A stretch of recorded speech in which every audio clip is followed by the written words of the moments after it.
Settle in and do not look away. This entire story is a single chilling journey that is best experienced in full. If you appreciate tales of the supernatural, show your support by subscribing. It lets us know you want more. Now, listen closely.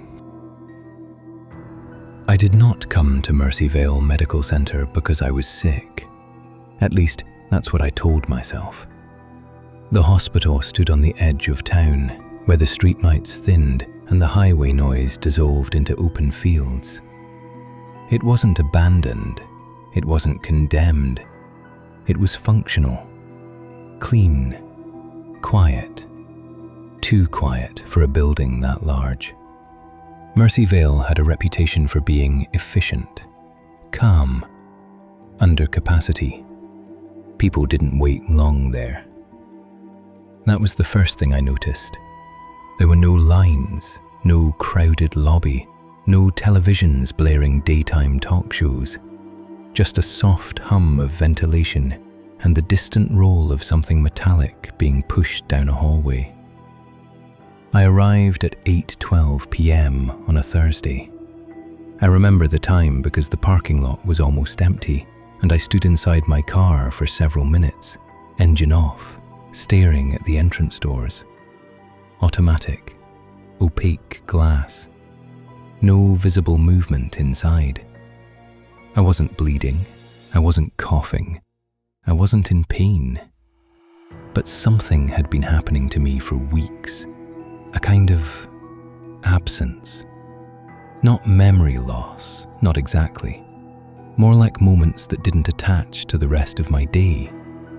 I would find myself in rooms without remembering entering them, standing in my kitchen with the faucet running, sitting in my car with the seatbelt fastened and no recollection of driving.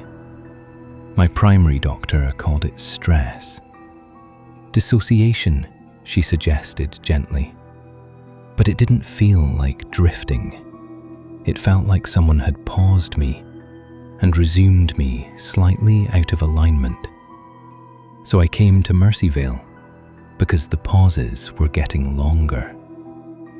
The lobby doors opened without sound. The air inside smelled faintly antiseptic, but not sharp, almost sweet. The front desk was staffed by a woman in pale blue scrubs. She did not look up when I entered. "Good evening," I said. She responded immediately.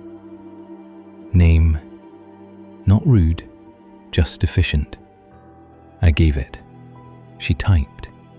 The keyboard clicks were soft, almost padded. "You're expected," she said. That made me hesitate. Expected? Yes. She turned the monitor slightly toward herself, confirming something. Wing C, intake evaluation. "I didn't schedule." "You did," she said calmly.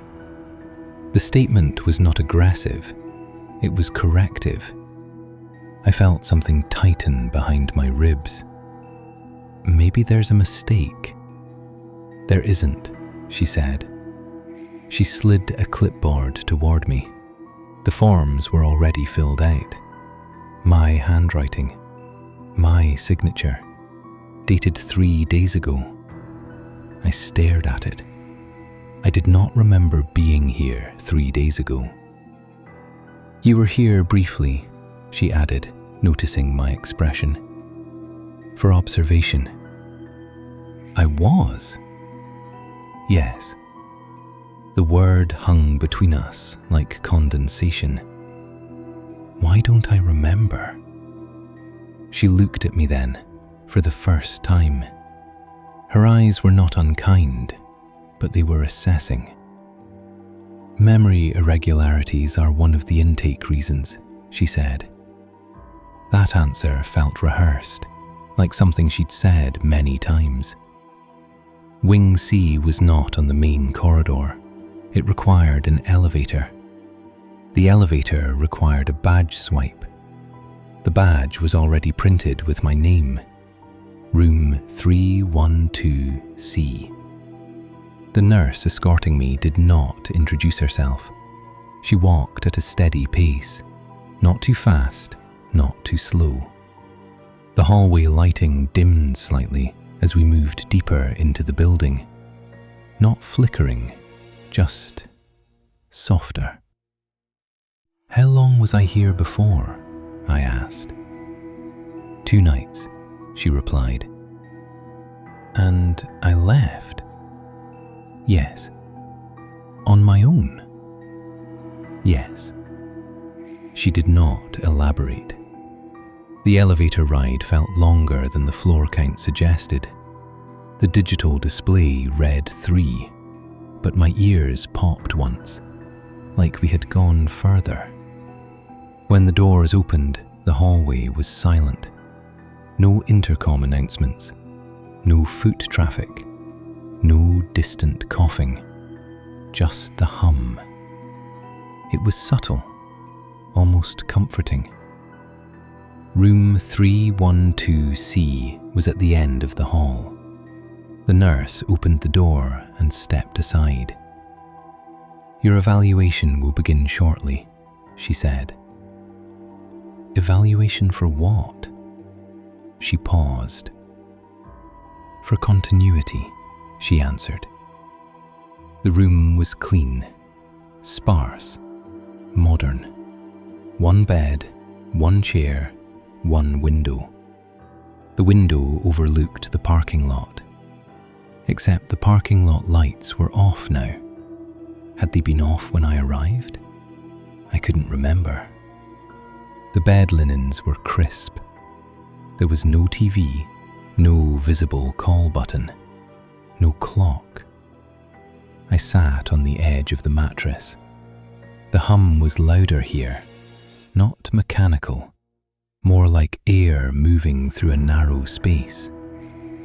I pressed my fingers to my temples. I tried to reconstruct the last 3 days. Work, groceries, a phone call from my sister.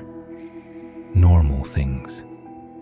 But there was a gap, a clean, precise gap, like someone had cut a slice out of my timeline. The door opened without knocking. A man in a white coat entered. He was older, mid-50s, calm posture. "Good evening," he said. "I'm Dr. Halpern." His voice was smooth, grounded. "You were here earlier this week," he continued. "Do you remember why?"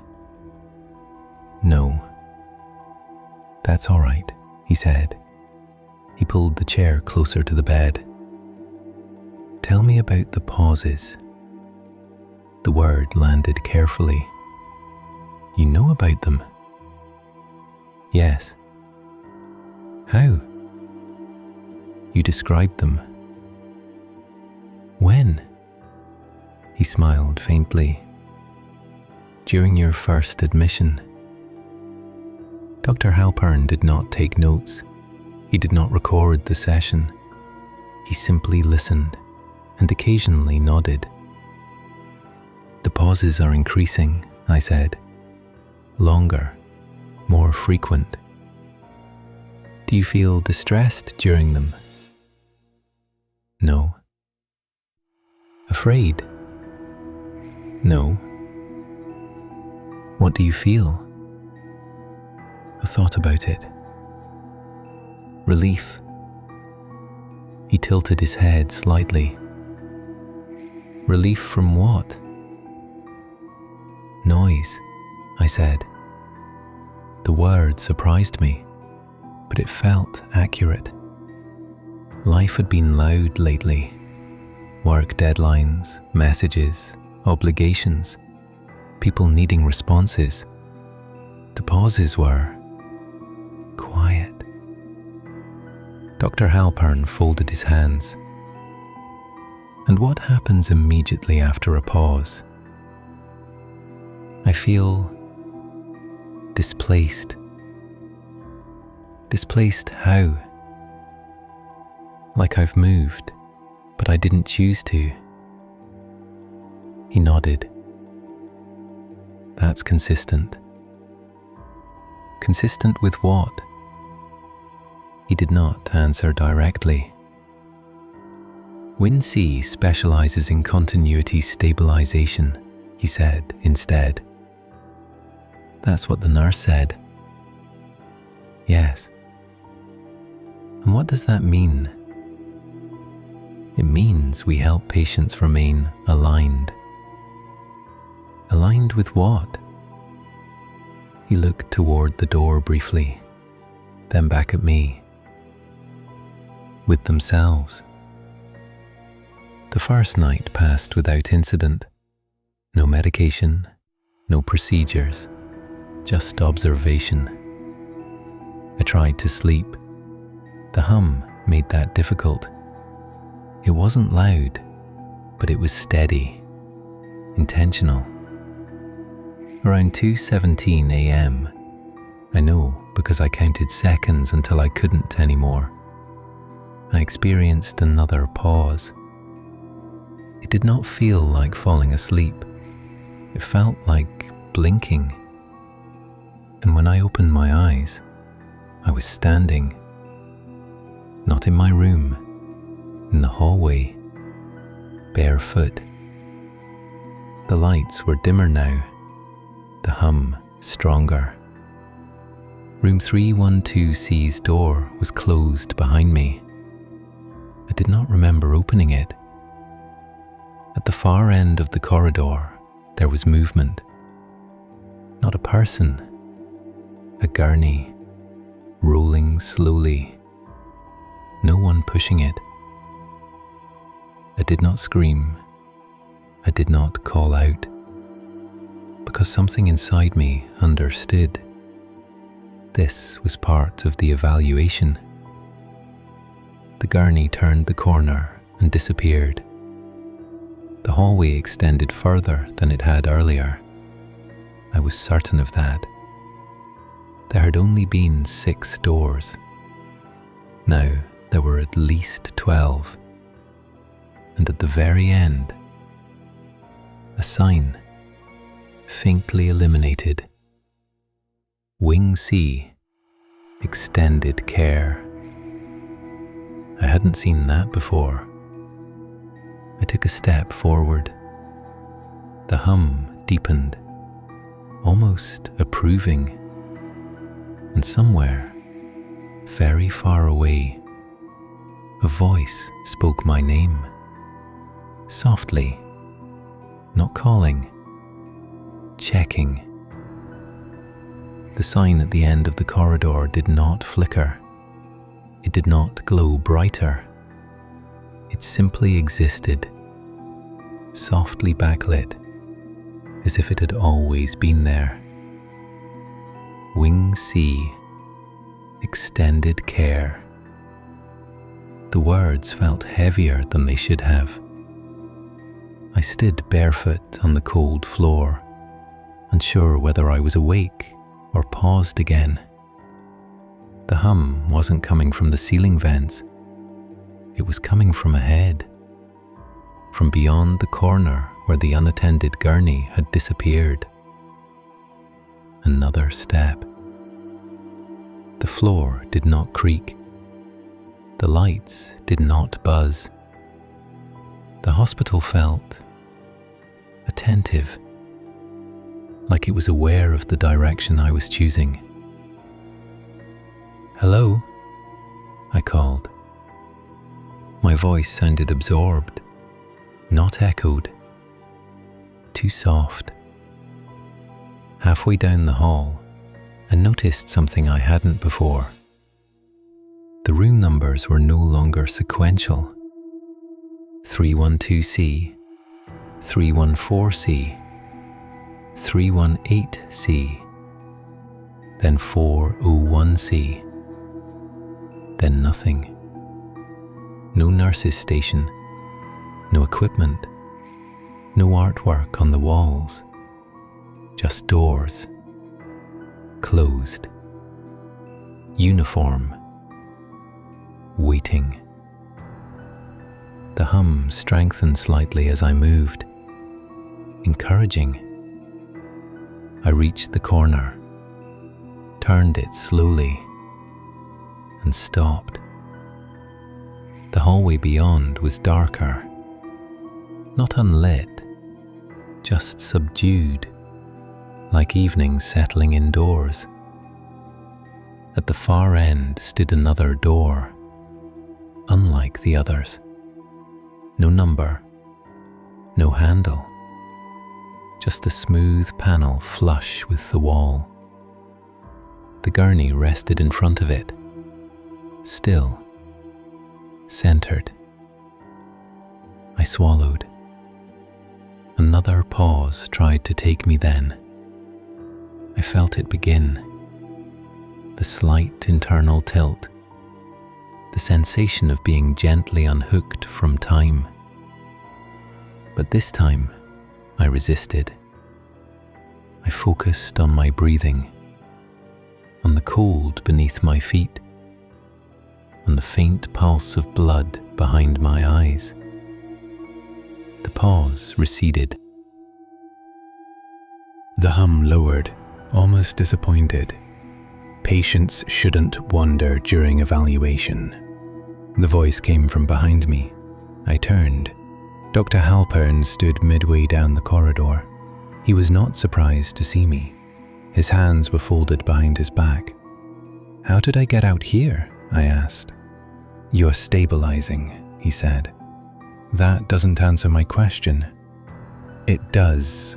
His tone remained level, unthreatening. "Wing C operates differently at night," he continued. "We observe behavioral continuity during transitional states."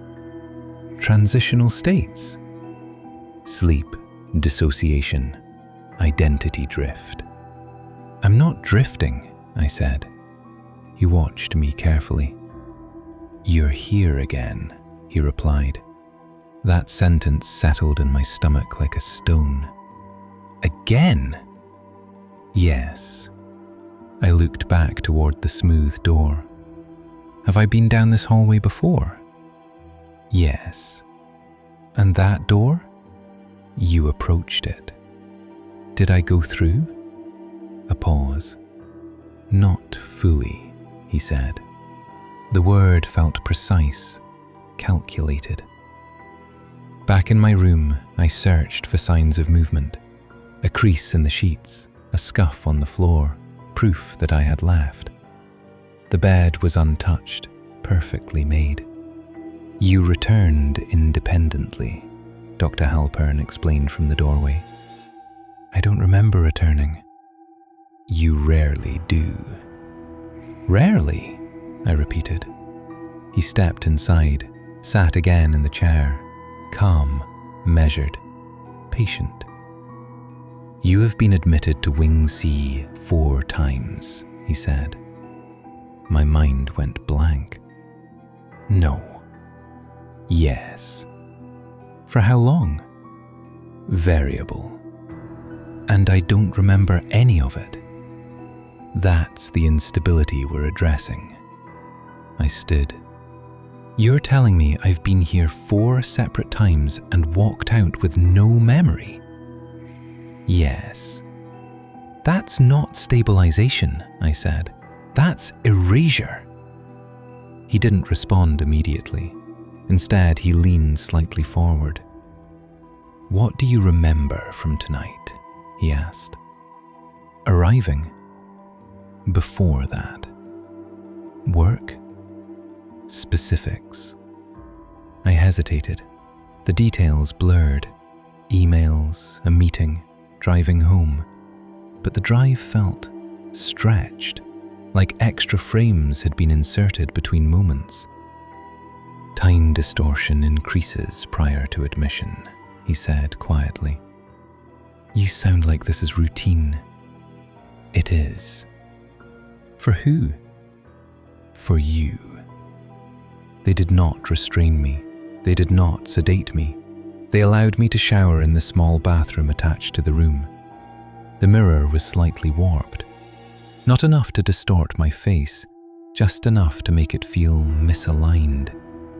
I stared at myself for a long time, looking for changes, bruises, marks, anything that suggested intervention. There were faint impressions on my wrists, not cuts, not bruises, more like pressure had been applied, repeatedly. When I returned to the bed, there was a file placed neatly on the chair. No one had entered. I hadn't heard the door. The file had my name printed clearly on the tab. I opened it. Intake summary. Wing C. Admission 1, voluntary. Admission 2, self-referral. Admission 3, continuity breach. Admission 4, recurrence. Each admission listed the same primary symptom. Subject reports increasing pauses in temporal continuity. Expresses relief during absence. Relief. That word again. Beneath it was a handwritten note, not mine, not typed. In steady ink. Patient shows high compatibility with extended care environment. My throat tightened. Compatibility? With what? Around midnight, the hum shifted. Not louder, deeper, like something vast adjusting its position. I lay still, listening. Footsteps passed the door, measured, unhurried, then stopped directly outside my room. The handle did not turn, but I felt the presence. Not hostile, assessing, like a weight leaning lightly against the barrier. You don't have to resist, a voice said softly. Not Dr. Halpern, not the nurse. This voice was lower, closer. Resist what? I whispered. Completion. The word landed slowly. What does that mean? Then, you're almost stable. My chest tightened. I don't want to be stable if this is what it is. The presence did not move. You misunderstand, it said gently. This is not removal. It is preservation.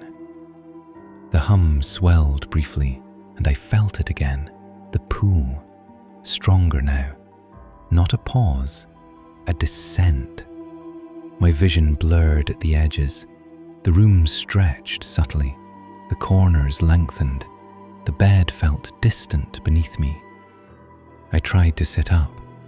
My body responded sluggishly. You are tired of noise, the voice continued. Tired of being required. That's normal, I said, fighting the pull. Yes, it agreed, and we can reduce it. We are Wing C. The descent did not feel violent. It felt warm, enveloping, like sinking into deep water that supports you instead of drowning you.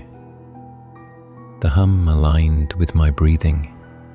Inhale, exhale, inhale, exhale. My thoughts slowed. The edges softened. Responsibilities dimmed.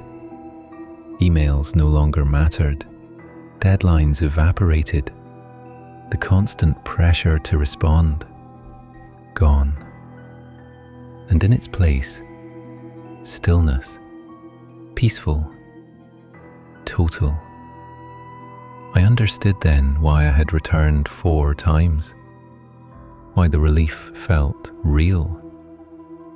Because Wing C offered something seductive, not death, not sleep, but exemption. Exemption from demand, from continuity, from the requirement to exist fully, constantly, for others. You see, the voice murmured.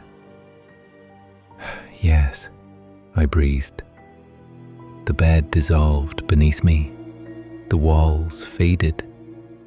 The hum became vast, expansive. There was no hallway now, no room, just space, open, unstructured. I floated, weightless. You may remain, the voice offered. For how long? I asked distantly. As long as you like. What happens to my body? It rests, and when I leave, you resume. Aligned? Yes. The offer hung there. Endless quiet. No expectations, no noise, no self-friction. I almost said yes, and somewhere, faintly beneath the hum, I heard a monitor beep. Irregular, urgent. The beeping was wrong, not because it was loud, because it didn't belong. It pierced the hum like something artificial, something from the outside. Wing C did not beep. Wing C breathed. The monitor sound came again. Closer. Faster. The endless space around me flickered at the edges. Not violently, just enough to remind me that it wasn't infinite. It was structured, constructed. You are destabilizing, the voice observed calmly. The warmth shifted, thinned. The stillness tightened around me. That sound, I said, that's not you. It is irrelevant. It's real. All realities are negotiated, the voice replied. The beeping accelerated. Somewhere distant, overlapping voices emerged, muffled, urgent. The hum dropped an octave. Heavier now, less comforting. You are not finished, it said. Finished with what? Integration. The word echoed unnaturally, as if repeated down a long tunnel. The space around me trembled, and then it fractured. I opened my eyes. Fluorescent light stabbed downward. White ceiling tiles. Oxygen cannula. A nurse leaning over me. You're back, she whispered. Back. My chest hurt. My throat was dry. The hum was gone, replaced by real mechanical sounds. Monitors, air filtration, distant rolling carts. How long? I croaked. 36 minutes, she said. My stomach dropped. Since what? Since you flatlined. The word did not register at first. Then it did. Flatlined. No, I whispered. You experienced cardiac arrest, she continued calmly. Brief, but significant. My hands trembled. I wasn't dying, I said. You were unresponsive. I scanned the room. This was not 312C.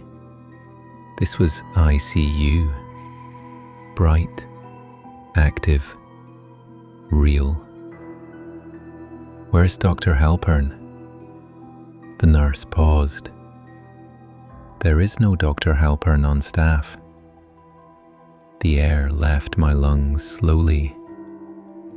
No, I said. He admitted me. You were brought in by EMS, she replied.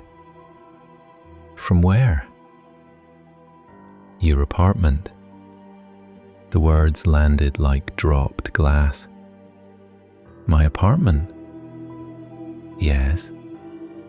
You weren't admitted earlier this week? No. My mind resisted violently. But Wing C? She frowned slightly. There is no Wing C. They discharged me 3 days later.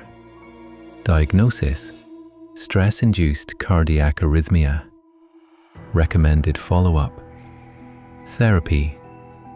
Rest. I did not argue. I went home. The apartment felt smaller than I remembered, louder. The refrigerator hummed inconsistently. The hallway outside my door echoed with neighbor movement. The world was abrasive. I tried to reconstruct events. Had I really imagined Mercy Vale? I searched online. The hospital existed, but it was smaller. 2 wings, no C, no extended care. I called. Mercy Vale Medical Center, the receptionist answered. Do you have a Wing C? No, sir. Has there ever been one? No. Is there a Dr. Halpern? A brief pause. No. I ended the call. The relief I had felt inside Wing C was still with me. A memory of weightlessness. It lingered. Tempting. The pauses resumed the following week. Longer now. More deliberate. I would blink and find myself standing in a different room. Once I came to awareness in my kitchen at 3 a.m, barefoot, the apartment lights off, and the hum, soft, subtle, under the refrigerator's vibration, under the city noise, faint but present. You stabilized prematurely, the voice said from behind me. I did not turn. You're not real, I whispered. Reality is elastic, it replied gently. My reflection in the microwave door did not align with my movements. It lagged slightly. You crossed the threshold, the voice continued. Your heart stopped. You offered me silence, I said. Yes. And what does that cost? Silence. Then continuity. I swallowed. What does that mean? It means you would not need to resume. Resume. Work. Noise. Obligation. Identity. You mean I wouldn't wake up? Correct. The hum deepened. And you wouldn't suffer. I turned then. There was no one behind me, but the kitchen felt altered. Wider. The hallway longer. The ceiling slightly higher. You are compatible, the voice said. You've always been. With what? Reduced presence. My stomach tightened. What happened during the other admissions? I demanded. You integrated partially. And the others? Some remain. The words chilled me. Remain where? In extended care. You said there is no Wing C. There isn't, it agreed. not in the way you define location. The kitchen lights flickered, just once. The hum swelled. "You built it?" I asked. "No." "Then what is it?" "A corridor," it replied, "between demand and release." I stopped sleeping because sleep felt like surrender. Each time I drifted, I felt the pull. Stronger, more persuasive. At work, colleagues asked if I was okay. "You look pale," someone said. "You missed Monday." I didn't remember missing Monday. My email showed messages sent from my account. Professional, coherent. I didn't remember writing them. "You resume well," the voice commented later that night. I was sitting on my couch, the apartment lights off, the hum wrapping around me. "What happens if I don't resume?" I asked. "You stop oscillating. And then you remain. Forever." "Yes." I pressed my palms into my eyes. "You're not helping me. You're trying to erase me."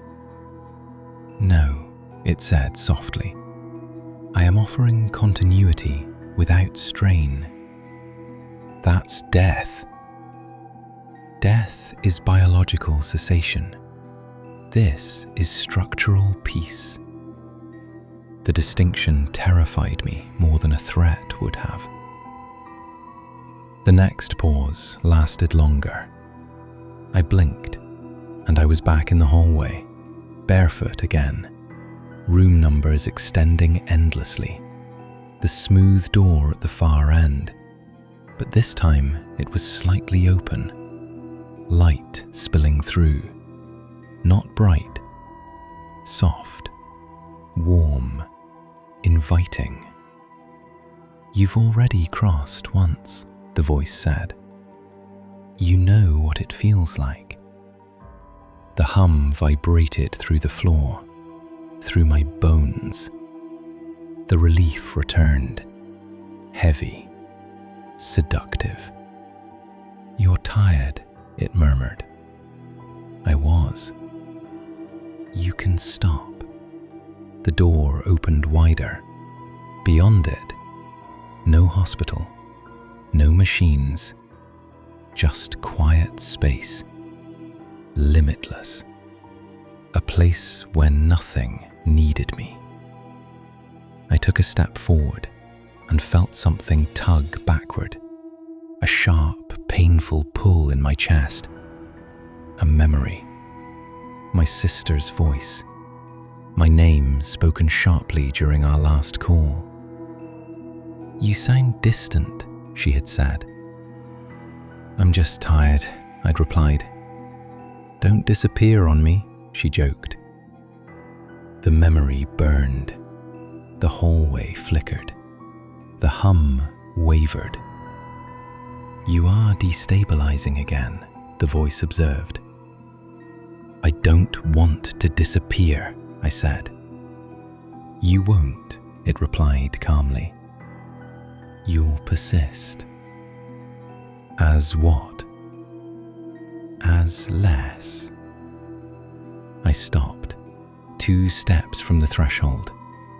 The warmth from beyond the door pressed gently against my skin. "You fear loss," the voice said. "Yes." "You already lose yourself in the pauses." "That's not the same." "It is," it replied. "You simply resume afterward. And if I don't, you will no longer fracture." The hum pulsed. I felt my body growing lighter, edges softening, thoughts slowing. The pull from behind weakened. "Your heart is irregular again," the voice added quietly. "What?" "In the physical plane." Panic spiked. "You're doing this." "No," it said. "You are." The floor beneath me shimmered. The hallway lengthened infinitely in both directions. "There are others who hesitate," the voice continued. "They adapt." "Adapt how?" "They release." The word echoed. Release. I closed my eyes, listened. Beneath the hum, faintly, another sound. Not a monitor this time. Breathing. Uneven. Mine. Still fighting. The realization cut through the warmth. If I stepped forward, that breathing would stop. Not violently, not painfully, just conclude. I opened my eyes. The doorway loomed, closer now, closer than it had been. "You are nearly complete," the voice whispered. And for the first time, it did not sound calm. It sounded eager. The eagerness in the voice unsettled me more than the promise of silence ever had. Until now, it had sounded clinical, observant, neutral. Now there was hunger in it, not for my pain, for my surrender. "You don't need to rush me," I said, trying to steady my breathing. The hallway shimmered faintly, like heat rising from asphalt. "I do not rush," it replied, "but your structure is degrading." "My structure?" "Your continuity." The hum pressed inward from every direction. It was no longer background, it was pressure. "Others hesitate at this threshold," the voice continued. "You hesitate differently." "How?" "You analyze." The smooth door ahead of me opened another inch, warmth intensified. "You attempt to negotiate." "And that's unusual?" "Yes." The word echoed in the corridor. For the first time, I noticed something else. There were shapes beyond the doorway.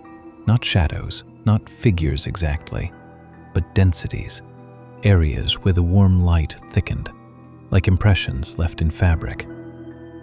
"They are stable," the voice explained softly. "They do not fracture." "Are they people?" A pause. "They were." The hallway elongated suddenly, stretching behind me into impossible distance. Door numbers blurred. 312C, 401C, 528C. The numbering no longer followed floors. It followed something else. Time, perhaps. "You collect people who are tired," I said. "I preserve those who are compatible," it corrected. "Compatible with disappearing. With relief." The air shifted. I felt my pulse falter, not stop, but stumble, a painful skip. "You are destabilizing again," the voice observed. "Because of you." "No," it replied gently. "Because you are divided." The hallway flickered. For a split second, I saw something layered over it. A hospital room. Bright, clinical. My body on a bed, doctors leaning in, hands pressing my chest. The image vanished. "You see," the voice murmured, "you are already between." The warmth pulled at me harder now. It felt like gravity reorienting, as if forward had become down. I stumbled, falling toward the doorway. "Stop," I said. The hum intensified. "You asked for quiet," it reminded me. "I asked for rest." "This is rest." "This is erasure." "Only from noise." The densities beyond the door shifted subtly, not moving, but acknowledging, as if aware of my hesitation. A memory surfaced, not recent, childhood. I had hidden in my closet during storms, not because I was afraid of thunder, because I liked the enclosure, the muffled quiet, the reduction of the outside world. Wing C felt like that, scaled infinitely. "You have always preferred diminished stimulus," the voice said. "You withdraw when overwhelmed." "That's human," I said. It is compatible. The hallway lights dimmed slightly. You returned 4 times, it continued. Why? Because you almost died, I said. No. The word landed heavy. You returned because you approached completion. The warmth surged. You do not come here by accident. My mind raced. If there's no wing C physically, then what is this? A convergence point. For what? For those whose internal architecture supports reduction. Supports death? Supports transition. The distinction again. Calm, clinical, terrifying. The floor beneath my feet began to dissolve, not breaking apart, becoming translucent. Through it, I saw glimpses: hospital rooms, apartments, cars pulled to the side of highways, people sitting alone in dim spaces, heads bowed, eyes unfocused. They are near thresholds, the voice explained. They feel the pull. You mean they're depressed, I said. Labels are imprecise. You're exploiting vulnerability. I am responding to compatibility. The images flickered faster. A woman in a motel room staring at a blank TV. A man in an office long after co-workers had left. An elderly patient in a hospital bed with no visitors. They hear you, I whispered. Yes, the hum thickened. And some answer. The densities beyond the door pulsed faintly. Not alive, not dead, just present. You said my heart stopped, I said. Yes, and that was crossing. Partial. What happens if I step through fully? You cease oscillation. And my body? It concludes. So it is death. It is stabilization. Anger flared suddenly, hot, sharp. You don't get to rename it. The hallway trembled. The hum wavered. For the first time, the voice did not respond immediately. I offer relief, it said finally. At scale. You offer absence. Yes. The honesty in that answer cut deeper than denial would have. I took a step back from the doorway. The warmth thinned slightly. You fear suffering, it continued. Everyone does. I fear not existing, I said. You will exist differently. As what? As continuity without demand. The phrase repeated like doctrine. My chest spasmed, hard. The hallway glitched violently, overlaid with the ICU again, defibrillator paddles, a doctor shouting something I couldn't hear. Your heart is deteriorating, the voice said calmly. You are resisting integration. Good, I gasped. The warmth receded another inch. You misunderstand, it replied. If you collapse in the physical plane without crossing here, you fragment. What does that mean? Your oscillations increase. Pauses. Yes. And eventually, you erode. The word echoed long and low. Erode, like stone underwater. You are most stable at the threshold, it continued. Decide. The doorway pulsed.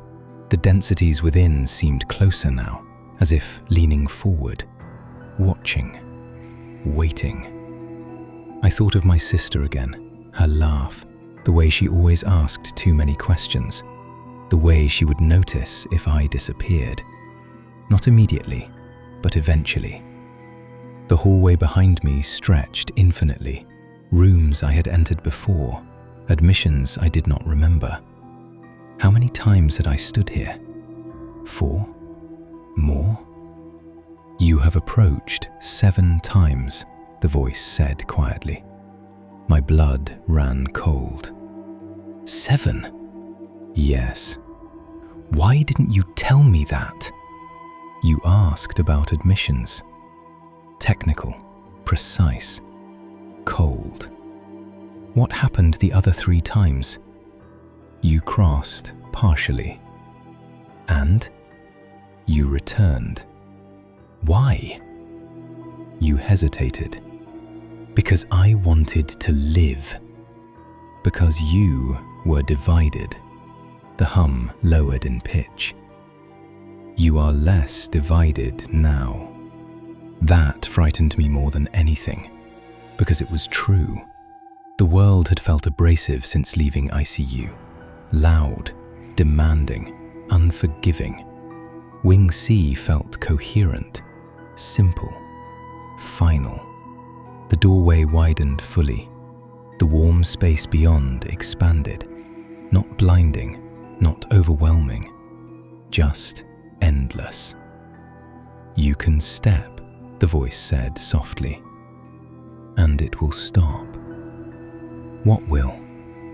The friction. The word resonated deep. Friction. The constant grinding of existence. Emails, bills, expectations, identity.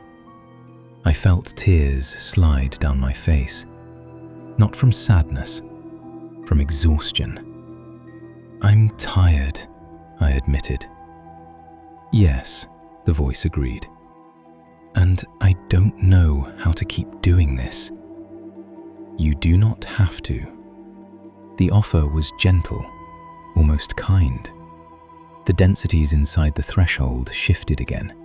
One of them flickered, and for a split second, I saw a face within it. Familiar.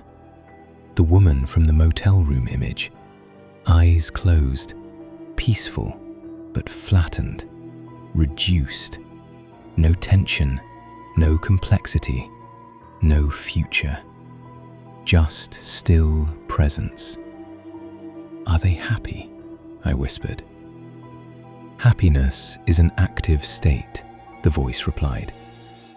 They are stable. That was the truth of it. Not joy, not relief. Stability. I took another step backward. The hallway flickered violently. You are destabilizing the corridor, the voice warned. Good. If you withdraw entirely, you increase suffering. For who? I demanded. A pause. For the first time, a real one. Not calculated, not structured. Silence. Then, for yourself. The silence after my question was not empty. It was tightening. The corridor dimmed subtly, as if the structure itself were reallocating energy. You misunderstand the nature of suffering, the voice said finally. It no longer sounded eager. It sounded precise, corrective. You frame it as pain, as distress, as struggle, but suffering is friction over time. The hum deepened again, not warm now, dense. You reduce friction, I said. Yes. By removing the person. By removing oscillation. The hallway behind me shortened, not stretching infinitely anymore, collapsing inward, doors vanishing one by one. You are destabilizing the convergence point, it continued. That is inefficient. I don't care about your efficiency, I said. You will. The lights flickered once, and then the corridor shifted. Not visually at first, spatially. The distance between me and the doorway elongated without moving, like walking on a treadmill set too slow. I stepped backward. The threshold remained exactly 2 steps away, no matter how far I retreated. "You are already inside the structure," the voice explained calmly. "Withdrawal is not linear." The ICU overlaid the hallway again, this time clearer. A nurse pressing something into my arm, voices overlapping. "Stay with us. Charge." The defibrillator sound cracked like lightning across the hum. For a split second, the warmth recoiled. The densities inside the threshold flickered violently. "They are interfering," the voice observed. "Good. External stabilization increases fragmentation risk." "You mean living increases fragmentation?" "Yes." The word was flat, unapologetic. My chest tightened painfully. I could feel my heart misfiring, skipping, struggling. "You are deteriorating," the voice continued. "If you collapse without crossing, you may not regain coherence." "I'll take that risk." Risk implies probability of success. The hum intensified around my skull. "You are less stable than you believe." The hallway walls began to shift, not bending, becoming transparent. Behind them were layers, corridors overlapping corridors, Wing C repeating, not one hallway, hundreds, each with a threshold, each with someone standing near it, some stepping forward, some frozen, some already inside. It wasn't a single place, it was a pattern. "You are one of many," the voice said. "Then let them choose." "They are choosing. You're guiding. I am responding." The layered corridors pulsed like veins. I could feel something larger than this hallway, a system. Wing C was not a building. It was a mechanism, a filter, a release valve for the overwhelmed. "You're not mercy," I said. "No." The honesty again. "I am correction." The doorway behind me sealed shut, silently. No more retreat. The warmth vanished. The hum dropped in frequency. Now it felt mechanical, industrial. "You have attempted withdrawal," the voice stated. "That requires recalibration." The floor beneath my feet solidified again, hard, cold. The threshold ahead no longer glowed invitingly. It glowed clinically, white, bright, exposing. "You said I was compatible," I said. "Yes." "So why not let me walk away?" "Because compatibility increases structural stability." The meaning struck slowly. "You need me. I require convergence density. I'm infrastructure to you." "Yes." The word echoed down every layered corridor. "Yes." Not malicious, not apologetic, just true. "You said some remain." "Yes." "Do they know?" "No." "Why not?" "Awareness increases oscillation." The clarity of it chilled me. Wing C did not seduce, it optimized. The ICU image surged violently. My body arched under defibrillation. I felt it, the shock ripping through both planes. The hallway spasmed, the layered corridors distorted. You are being forcibly realigned, the voice observed. Physical intervention remains strong. Then I'm going back, I gasped. Possibly. Without you. Unlikely. The threshold ahead pulsed once, sharp. You crossed partially 7 times, it had said. Each partial crossing was a thread. I was woven into it now.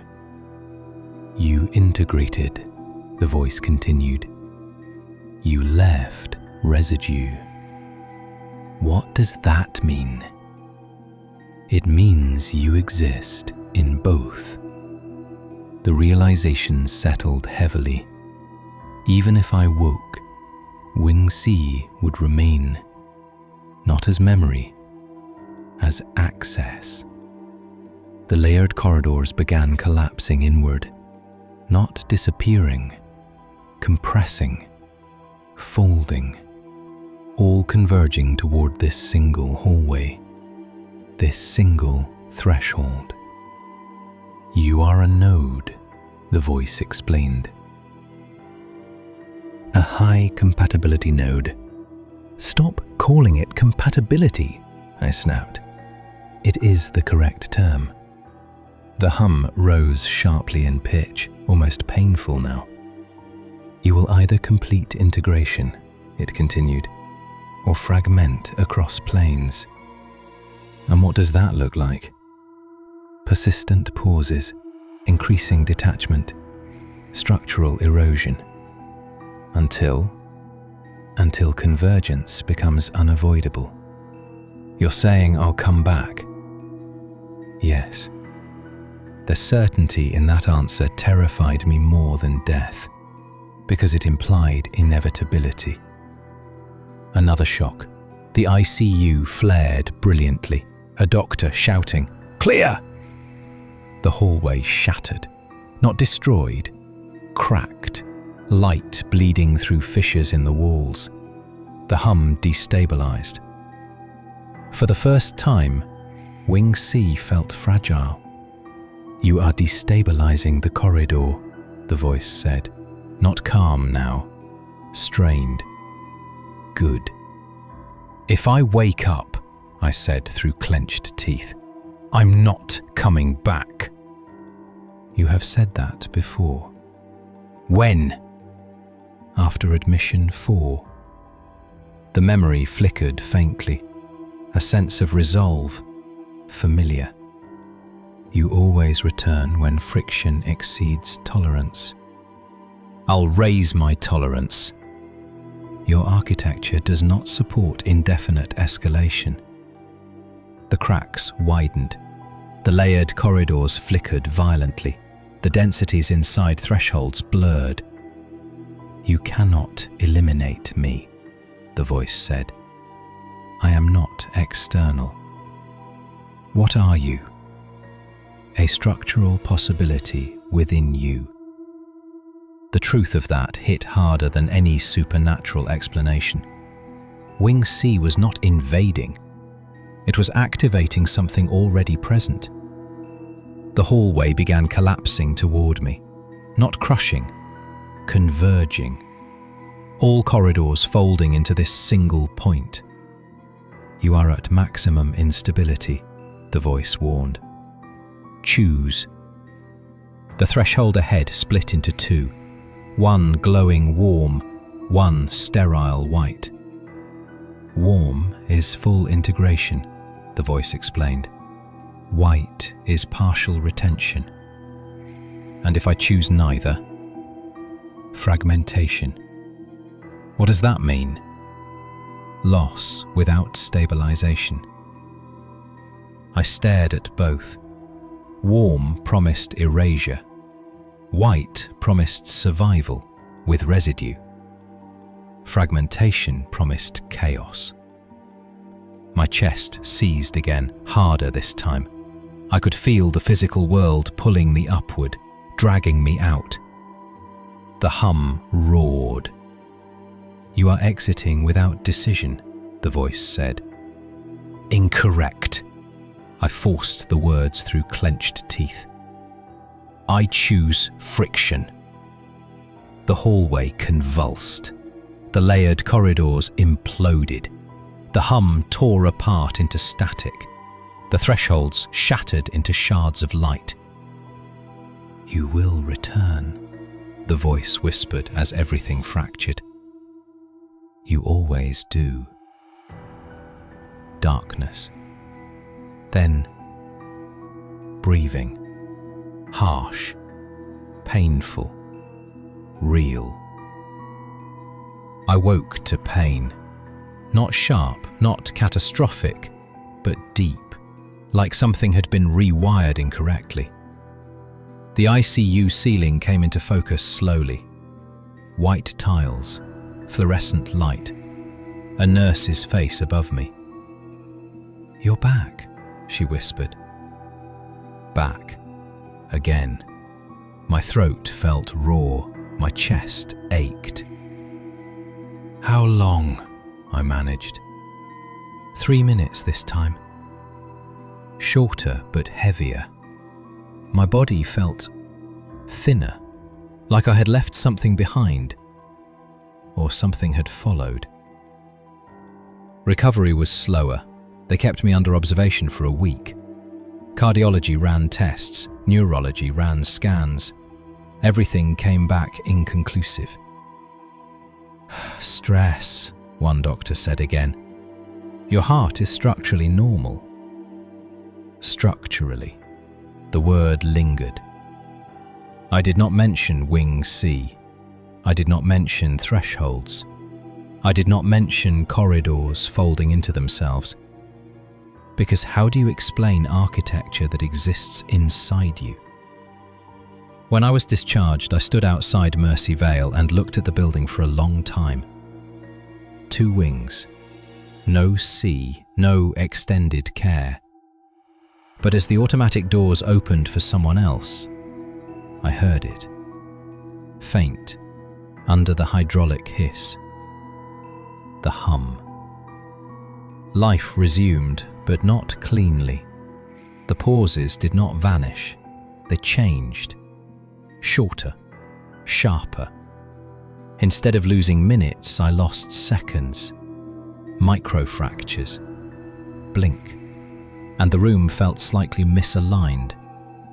Blink, and the air seemed thicker. Wing C had not taken me, but it had not released me either. "You chose friction," the voice said one evening. I was awake, fully conscious, sitting at my kitchen table. "You don't get to narrate my choices," I replied quietly. "I am not narrating," it said. "I am observing." The hum was faint now, no longer immersive, localized, somewhere behind my left ear. "You destabilized multiple corridors," it continued. "Good. That reduces access. Good. But it increases density elsewhere." I didn't understand that. "Explain." "Others will compensate." The words felt clinical, detached. "You're saying someone else crosses because I didn't." "I am saying convergence redistributes." The implication was sickening. I started therapy, real therapy, not wing C. I told the therapist about the pauses, the exhaustion, the desire to disappear, not die, but reduce. She listened, asked questions, gave language to things I had only felt. Burnout, dissociation, avoidance, patterns. The more I spoke about it out loud, the less powerful wing C felt. The hum weakened when I named it. That was important. "You are externalizing internal architecture," the voice noted one night. "Yes. That reduces structural efficiency."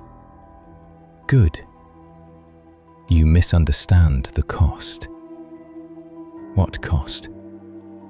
Friction increases. It was right. Talking about it hurt. Admitting overwhelm hurt. Not withdrawing hurt. Living fully hurt. But the hurt was active, alive, messy, human. The pauses tried to deepen again 1 week later. I was alone, exhausted, overstimulated. The hum rose. The hallway flickered at the edge of my vision, not fully formed, just suggestion.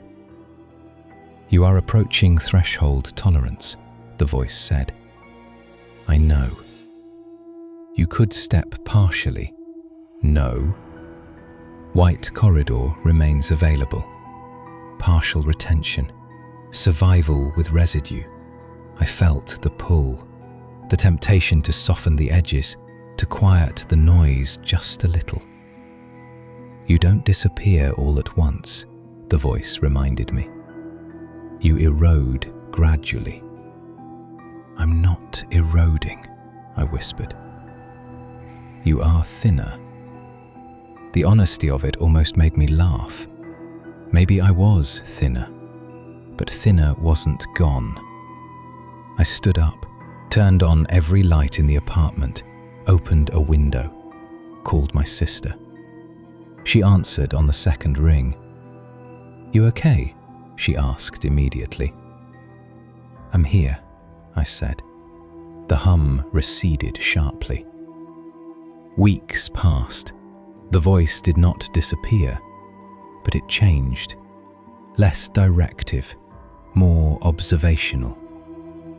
You are increasing tolerance, it said once. Yes. Friction remains high. Yes. You will never eliminate oscillation. I don't want to. Silence. For the first time, real silence. Not structured, not humming, just absence of it. The hallway did not appear. The thresholds did not form. Wing C had not been destroyed, but it had been weakened, because it relied on one thing more than compatibility: silence. And silence thrives in isolation. 3 months later, I drove past Mercy Vale at night. The parking lot lights glowed softly. Normal, unremarkable. As I passed, I felt it. A subtle pull. Not forward, inward. Wing C still existed, but it was quieter, smaller, like a corridor folded far back in a mind that had begun reinforcing itself. You will feel me when friction peaks, the voice said faintly. I know. And one day you may choose differently. Maybe. The honesty surprised both of us, because that was true. Life would never become permanently quiet. Exhaustion would return. Friction would spike. The threshold would always exist. Wing C was not evil. It was possibility. And possibility does not vanish. It waits. The pauses still happen. Briefly. Sometimes when I'm overwhelmed. Sometimes when I'm alone too long. But now, when the hum rises, I recognize it, name it, counter it. I choose to remain, not because it's easy, not because friction feels good, but because friction means contact. Contact means presence. Presence means I am still here.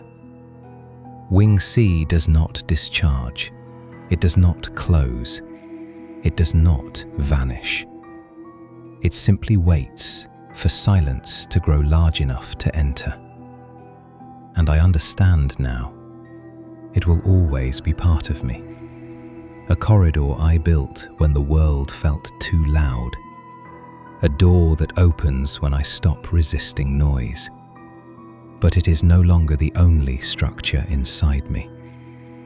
And that makes all the difference. Thank you for staying until the very end of this story. The darkness still hides many secrets, and more mysterious tales are yet to come. Subscribe and turn on the bell so you won't get lost in the shadows and will be the first to hear them.